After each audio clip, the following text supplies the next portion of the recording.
I am Rachel Humphrey with DEI Advisors, and today I am excited to be joined by Emily Goldfischer of Hertelier, who's going to spend a little bit of time with us today telling us about her journey to leadership and the lessons she's learned along the way. Emily, welcome to the show. Thank you for having me, Rachel. Emily, DEI Advisors is a nonprofit organization to empower personal success of those up and coming in the hospitality industry. And one of the really important aspects of this industry is how different everybody's journey to leadership can be. Not one unique path trailblazes for everybody else. Yours is even more unique than some of the others that we have interviewed so far. Tell me a little bit about your background, your path, and how you got to where you are today. Great, thank you. First, I just want to say I'm a huge fan of DEI Advisors. I listened to many of your interviews and I love them. So I really feel honored to be here today. So thank you for that. And yeah, I mean, in terms of my journey, I think it is interesting in that I actually think where I started was I went to Cornell. And I went to Cornell because actually my father had gone there on scholarship and the university was very important to him. It was really a big change for him in his life. And as a kid, I'm the youngest of five. I was always going up to Cornell. And so that I went to Cornell basically. And actually, when I went there, I was there to study natural sciences. And freshman year, I took biology with all the pre-med kids and it was tough. It was not for me. And I ended up switching to the hotel school because actually I had an older brother, Alan Canders, which some people may know in the industry, some of your followers. He's on the investment side and he had been in the hotel school. And so I decided to switch from doing science to hotel, which was a really great move for me. And I enjoyed it very much. And I really got into the program. And then I ended up working in a couple of different hotels. And when I graduated, I actually ended up working in public relations. I didn't know if I wanted to do operations. And actually, when I graduated, it was in the early 90s and there was a bit of a recession. So I didn't have a job at graduation. And I went home and then I started looking at different careers and I stumbled upon public relations through the Cornell Careers Office. And I applied for an internship, which I didn't get. And then I decided, well, actually, that sounds like a really cool job. And I applied to quite a few different PR firms that just did travel. And I ended up going to this company called KWE Associates. And I stayed there for 6 years, working on all different kinds of clients, destinations in the Caribbean, Hyatt Resorts, Royal Caribbean Cruise Lines. It was a lot of fun. During that time, while I worked at KWE, I actually left for a year and I came to London to go to graduate school. And then I ended up going back and working with them.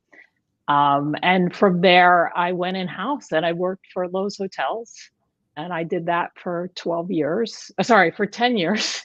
And 12 years ago, I moved to London for my husband's job. And at the time, we had 2 small children that are both teenagers now. But at that time, they were small and we were going to come here for 2 years. And ended up staying for 12 years. And at that time, because we were only staying for 2 years, I decided to become a journalist, which is sort of the flip side of working in public relations. And there we go. And that's how I got into journalism. And if you want me to continue to talk about Hertelier, I can do that. But basically, 5 years ago, I noticed that women were making big strides in the industry. And I didn't feel that anybody was really telling those stories. And I think back to my Lowe's days and like who inspired me. And at Lowe's, I had really a lot of amazing mentors. And there was a lot of women in leadership at the company at the time I was there. And I guess with that in my mind, and then seeing what was happening in the industry and then what the Castell project was doing, and the research, and that there was a movement happening, but nobody was really writing about it in the way that I thought it could be done. And during the pandemic, I decided to just go for it. Well, first of all, from biologist to journalist to now entrepreneur, that's an incredibly inspirational story. And I always like to share, Emily, how I first came into contact, or how someone else that I am interviewing has really impacted my career or my journey. And I remember the first time I reached out, I had read just a little blurb about Hertelier early on during the pandemic. And I reached out to you to learn more, and wanted to talk to you about possibly showcasing somebody that I was working alongside.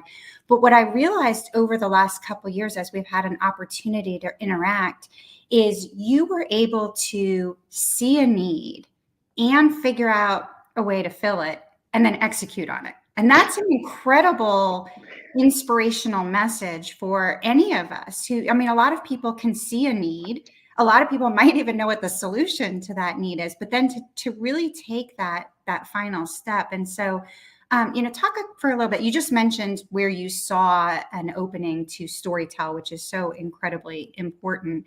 But talk a little bit about what have you learned from the launch of Hertelier? I'm guessing it's a learn every single day, both skills, content, whatever it is. But as you continue to grow, what are some of the things that you have learned from this particular venture, or how has it impacted you as a leader or an industry executive at this point in your career?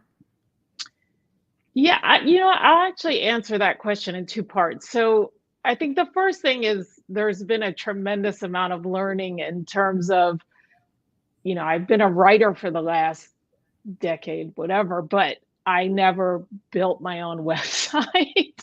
I had never really thought much about SEO, and then Canva, the graphic design. So I actually learned a ton on the technical side of how one has a website and how you host a website, and then actually even, finding a company to host the website. So that's been a huge learning curve, which I have to say has really had its ups and downs. But I think that being challenged in that way has been really good for me and, my mind. And then in terms of the Hertelier piece and what have I learned is, like, actually I've interviewed now over 300 women, and the lessons I've learned have been innumerable. I mean, we only have a half an hour, Rachel, so I can't, tell you all of that. But I feel like a lot of the themes have actually come across in your interviews, also on the DEI advisors. So I think there's just so much knowledge to share. And I think what's been wonderful about technology is the democratization of, being able to share stories. If you think back to when you and I were in college, or, even just in our first jobs, like you were in certain trade magazines, or there were business publications, but there wasn't the ability to do what you and I are both doing now. And I think that's really a great thing. Well, I will tell you that David and Lan and Dorothy and I can sympathize with your learning new technologies and Canva and social media and other things that throughout our career may not have been our number one responsibilities.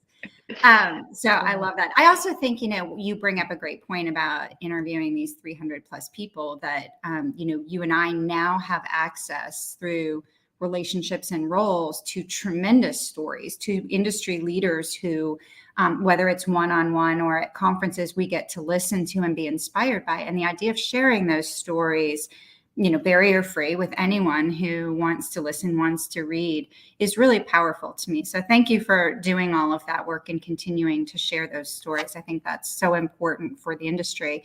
But you have now, both in talking about your journey and in talking about Hertelier a little bit, talked on some life lessons that I think are really important and that a lot of us are contemplating or trying to figure out strategies for. And I want to start with taking risks.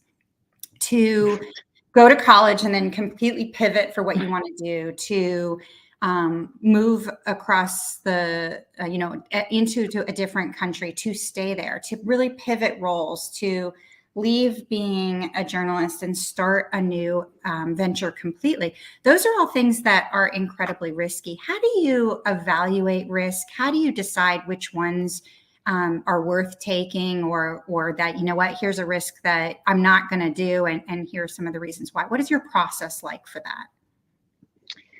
Yeah, it's funny because as I was thinking about this, it's like, I think there are some people that are very intentional about every decision that they make. And then I think there's people like me. And I can't say I always think through everything. I mean, even with Hertelier, which actually is probably the hugest risk I've ever done. Um, I guess it's like, well, what you have to think about, what's the potential downside, but then also, I think it's like, well, what's the upside? So, for example, moving to London, that to me and my husband, that had huge upside. We're like, we can live in London, we can travel all around, we can give our kids this amazing, cross-cultural experience. So I think, the more you think about the upside, the less you worry about the downside. Right. Power of And I positive think thinking. I think that's me. Yeah, and then if you worry too much about the downside, it can end up being sort of a self-fulfilling prophecy, I think, in a way, and that's something you want to avoid. So I try to always be very optimistic, and so far that's worked out for me in my life. Well, that's great advice. It's, similar to that. Nobody gets to where they are in their career, the levels that you've reached, without facing some setbacks and challenges. And I have heard you say before that, there are no such thing as failures, only learning opportunities. Talk a little more about that philosophy. Again, a very positive way of looking at things. But Yeah. talk about, again, that mindset of how you turn what could be an incredible stumble, or even, a barrier to what you're trying to achieve, into a positive life lesson. Yeah, it's interesting because this concept of failure, I think, at the moment is having quite a renaissance. Living here in the UK, there's actually this woman, an author and a journalist called Elizabeth Day, who's actually turned failure into a whole platform. She has a podcast called How to Fail, and she interviews celebrities and um, authors and artists about the three biggest failures in their lives, and then share those lessons, and it's actually a very good and interesting podcast. But the whole point of it is that actually a failure is just an opportunity to learn. So I'm trying not to be afraid of failure anymore, and to try more things now. As you get older, I think it's easier to do that. Actually, I think when you're first starting out, you don't have enough life experience not to be afraid. Right. Yeah, so that's kind of how I've been approaching it. And then in terms of Hertelier, yeah, it was a huge risk. There's every day a mini failure of some sort, where you just try things. I mean, if you look at the site or even our Instagram page from early on, the look has changed. We've changed, tweaked how we do the interviews and things. Some of it is to save time, or some of it is because people don't respond to it. I'm sure you see this with your interviews as well. There's some that you think, oh my God, this is going to kill it, and then for whatever reason it doesn't. Or there's some that you're like, oh, nobody's going to care about this, and it's on fire. So Yeah. it's really interesting. Well, that idea of ever evolving, if you go back and look at day one of what you were putting out, and day whatever we're at now, Yeah. multiple years, Yeah. that continuous growth is actually part of each of our leadership development as well. It's not just the evolution of Hertelier. It's as you continue to grow and develop, whether it's as an entrepreneur or as, a storyteller or a consolidator of information. Talk about where you turn to continue to develop those skill sets, whether it's website development or leadership or how to interview or public speak. Like, there's a lot of growth that happens, granularly for you now at this stage or chapter. We never stop learning. What are some of the paths that you choose for that? Yeah, I know a lot of the people you've interviewed have said this, but I am just a very curious person by nature. I love to read. In fact, I didn't say this in the first question, which was, how did you end up in PR? But like, I've always loved to read the newspaper. I've always been just I'm into reading. I like to read. So I think that that's been a way where, reading leads you to growth because you're learning stuff all the time. And actually, I wanted to mention two books that I've read in the last year that have really helped me with Hertelier, and also just as I think in general about my career, and then lessons to share with the Hertelier readers and with your listeners. But one is called Build for Tomorrow. Yes, I brought show and tell, and it's by actually the editor of Entrepreneur Magazine. Okay. And I think this book just came out a couple of months ago.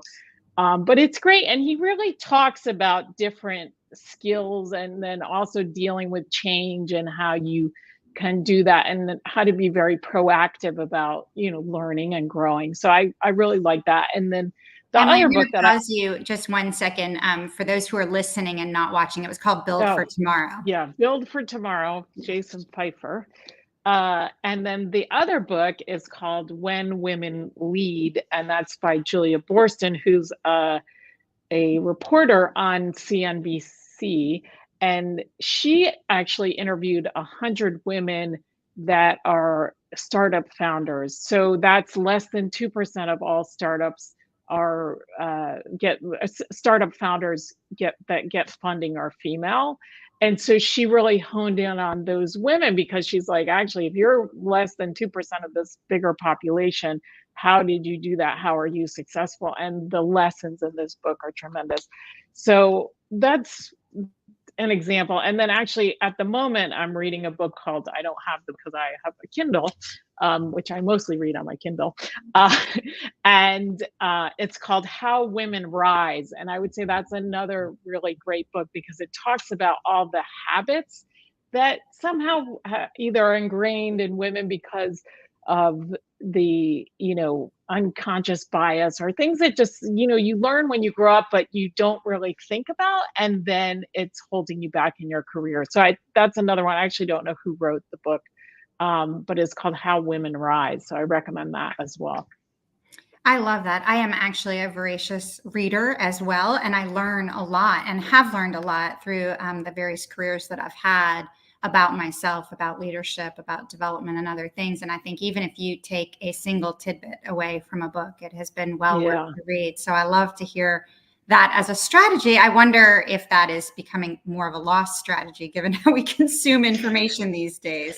But I love to hear that for sure. I want to turn a little bit to one of the things we hear about as a stumbling block for a lot of women that are trying to take their career to the next level, which is a generalization that we are not good at advocating for ourselves, whether it's for a position, whether it's for a speaking opportunity, monetarily. What do you provide for advice, either from those that you've interviewed or in your experience, ways that if somebody is really feeling hung up about advocating for themselves, they might think about? It's interesting because actually most of my career was in public relations. So that's really advocating for other people. And so you would think that as a person who's trained and done that for most of my career, that I would find it very easy. So I think it's really something that it's natural for people to struggle with, particularly for women. They've done a lot of studies that women do, it's not just in our heads, like actually women do struggle with advocating for themselves, whether again, it's like these, biases that we grow up with. So you have to overcome those. And what are different ways? Again, is like, listening to things like this DI advisors, learning from other people, getting mentors that can help you to learn how to do it. But ultimately, it's just learning that delicate balance of how do I advocate for myself without coming off being braggy or, like that you don't deserve it, because usually you do deserve it. And actually what they say, and again, that's in this book, How Women Rise, is like, women think is like, if you're doing your job and doing it well, people will notice you. Mhm. And actually, that's not how it works at all. And that men somehow, they're trained on just learning how to, always be going for that next promotion, not to make themselves indispensable in the job that they're in so that the boss maybe doesn't want to worry about replacing them, as like, it's like learning how to be invaluable. So this idea of being the person that is going to help where the company needs you most. And that's also, I think, a skill that's really important to learn. And a lot of it's just life experience. And again, trying to find mentors that can help you. You said at the start of that about I can't remember the exact words that you used, but I'm going to not being too much of a braggart or something else, but honestly, celebrating successes. We're so hard on ourselves. We recognize Yeah. and attach to every perceived failure, setback, challenge, but we don't really take the time to celebrate the successes either internally or externally, and maybe finding more room for that to help others see. And then when you're advocating for yourself, you see this history of successes and other positivity. One of the trends we hear a lot, and you interview a lot of people, you read a lot, you share a lot of articles, is this renewed focus on self-care and wellness. Are you thinking that finally is here to stay? Is this a trend coming out of the pandemic that when we get back into bad habits or old habits, we're going to revert from? How do you think you've done from a self-care and wellness standpoint? Yeah, I think it's it's here. I think it's different than it was before. I do think there's this mental health piece that people are talking about more openly now. In terms of my personal self-care, I've always been into trying to keep fit. Um, I've run in my 20s. I ran the New York City Marathon a couple times. I don't do that now, but I do things like yoga, and I still run. Actually, not as far, just a couple miles. But yeah, I do think it's really important. I've tried to teach my kids that you have to do some kind of exercise every day, and I think people realize that. I mean, there's this. I think it's called the Happiness Challenge that's going around now. I think it's like Gretchen Rubin is the author of that. And she said for 2023, just try to get out for 23 minutes a day just to get outside. I think Oh, that wow. we have learned a lot during the pandemic in terms of the importance of being outside, interacting with people, having, the social element that I think people miss so much. And, just it's important to have that balance in your life. And I think it's when you don't focus on those things that the other things get more stressful, that you worry about things that you shouldn't be worrying about. Well, I think you just made a great point, is that self-care and wellness can be different things. It can be fresh air. It can be Yeah. exercise. It can be social interaction. It doesn't have to Yeah. be going out and running the New York City Marathon. Yeah. Congratulations to you, because that is no Thanks. small feat. Thanks. Yeah. Yeah. Relating to that, you mentioned moving with young children who are now teenagers, and you may know I have a 21-year-old and a 17-year-old daughter. So we are exiting the teenage years and into the young adult years. What are some of the strategies you have used to either be a continuous work in progress, or to find some combination of where you can be a successful careerist, but also a mom, a wife, a daughter, and a sister, other things like that? Yeah. Look, we did a big pivot when we moved here for my husband's job. And, at that time, my kids were 4 and 6. I had been working at Lowe's, which is a great company for women. I had 2 kids there and did my maternity leaves and all that. But look, it was hard. And I think, as most of your listeners work in travel, the travel piece can be difficult with young children. And we did see this as an opportunity for me to maybe take a more of a bigger role at home and, let my husband's job, be more of the focus. And so that was why journalism was a great, pivot for me at that time. And then also just moving countries, it's hard with little kids. And then, being here, we were, moved here temporarily. So we were renting. So we moved a couple times. So moving house is really hard. It's funny. I was in Florida last week and saw some old Lowe's colleagues, and I met a woman who had moved with her husband 18 times. I think had worked for Hyatt.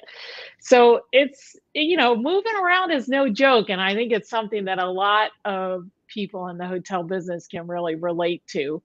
And you know what? I hope that in the course of these interviews, you find someone who tells you the secret to make it easier. And I am not that person. But yeah, I just think in terms of the balance, I think life is like in waves, you have peaks and valleys. So now I've been the last 2 years super busy with Hertelier, which I love. But yeah, it's like I don't think you can have two spouses with really intense jobs for an extended period of time. I think you can do that in short bursts. And then also you have to have help. So when we lived in New York, I had a full-time nanny. But then, when we moved here, I kind of became the nanny as well. I have done that route as well, but good support systems, you're right, are so critical, whether they're internal or external support systems. You talked about life being a wave. And that's one of the things that I actually love about life is that we learn as we go, that we are works in progress. But this idea of continuous growth, whether it's through books like you do or other things, what would you tell 21-year-old Emily about how things have turned out today? Yeah, I never would have predicted how my life has unfolded, but I think I would just tell her to hang in there. It's going to be fine. I love that. The little things, they always pass, Nice. Excellent advice. All right. I'm going to ask you a couple of final things. Where is Emily's happy place today? Where will we see you relaxed and enjoying life the most? With my family, and also we're big travelers. I mean, that was part of the motivation for moving to London. We've traveled all around the world. So those are my happy things, to be traveling and with my family. I also love cooking and exercising. So that's what I like to do. Nice. Well, Emily, keeping in mind the motto of DEI advisors to empower personal success, is there a final piece of advice or something that you would share with our listeners, about taking this next step or about continuing to empower themselves today? I guess so. I would go back to just, being optimistic and knowing that everything is temporary and there's always something, good around the corner. Yeah, that would be my advice. Well, I love that. And that's a great place for us to wrap things up a little bit.